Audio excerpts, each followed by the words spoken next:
Morning, folks. Appreciate you joining me here this morning. Well, this is the week of the anniversary of the Hurricane Helene. If you remember, a year ago we were all watching this storm continue to build and build and build in the Gulf of Mexico. Let's change that, the Gulf of America. And it was expected to hit possibly around Tampa or somewhere between there and the very part of the panhandle where it kind of curves in. And as it continued to pick up steam and two storms formed into one, you know, back down in there, it got to be massive.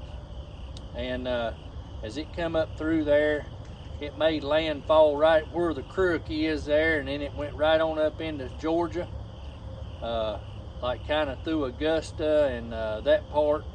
And then it made its way up through Greenville, Spartanburg, South Carolina, and made its way up through Cherokee County, South Carolina, and right up through there, right up into Asheville, around the Shenandoah area, Shenandoah River, and then it just decided to park itself there. And that's where the 30 inches of rain continued to fall over about a 36-hour period. Now, prior to that, folks, there had been a low pressure system come through western North Carolina approximately a week before that, and it dumped 9 inches of rain, which already had the rivers and the creeks swelled and full at capacity. And they were not drained off or let the water out of the lakes and the areas before the hurricane hit. And when the hurricane hit and the rivers and the creeks filled those lakes, there was 3 dams that were near breaking, and they had to release the water, and they released all the water at one time with no warning, and that just added to the problem.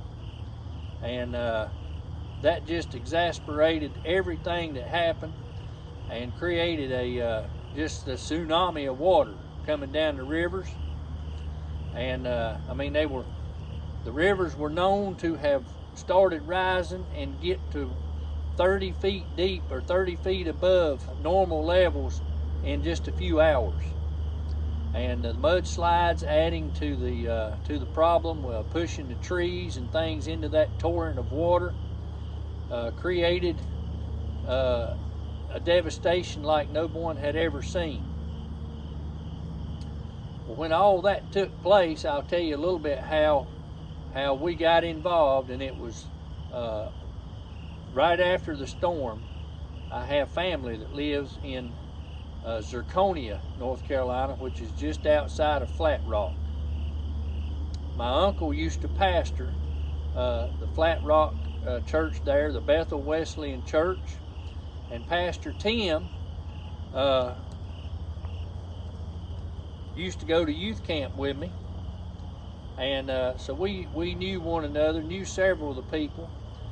And with my uncle pastoring that church, the Bethel Wesleyan Church, we had been on several mission trips throughout the years with them, going down into the Caribbean to help rebuild churches that had been destroyed by hurricanes.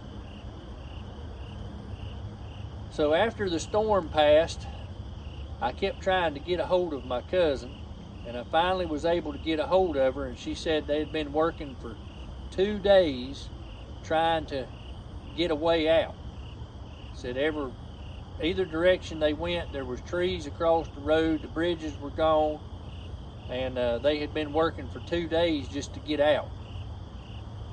And I asked her if she would send me Pastor Tim's phone number. She said, well, there's no power. Don't know if you'll be able to get a hold of him. I said, well, all we can do is try and see if there's something we can do, some way we can help. And so she did, And she told me, she said, now he tries to leave and get to higher ground where he can get a cell signal a couple of times a day. He said, if you don't get him, just leave him a voicemail and send him a text. So I did that. And lo and behold, that evening, Pastor Tim, he called. And he told me how bad it was. He said, no power. He said, it's just devastating. He said, there's people dead everywhere. He said, it just looks like a tornado combined with a flood. He said, it's awful. He said, I said, well, is there anything we can do to help? He said, we're going to need food and water. That, folks, is when Operation Mountain Relief started. And we're going to be telling this week the different things that took place up to that point. And we're going to have a special guest with us on Friday night. You don't want to miss the video. Friday night is going to be a great video. We're going to have an opportunity to talk with a gentleman, boots on the ground that night, helping rescue people. He's going to tell us what he saw, what he experienced, and everything that goes, whatever he wants to tell, he's going to tell it. We've already set it up and got everything ready to go on that. And I thought that would be something you folks would like to hear. And this is a survivor and other things. We're just going to leave it at that. I don't want to tell too much because I want you to tune in to hear the story that's going to be told. It's going to be phenomenal. And I've heard his story, and it's a great thing, but I wanted you folks to hear it firsthand and not second or third hand. We wanted you to hear it straight from the first-hand source. So folks, I appreciate you joining us here this morning. It's a pretty morning except for one big stream of spray up in the air. And outside of that, very comfortable, 61 degrees.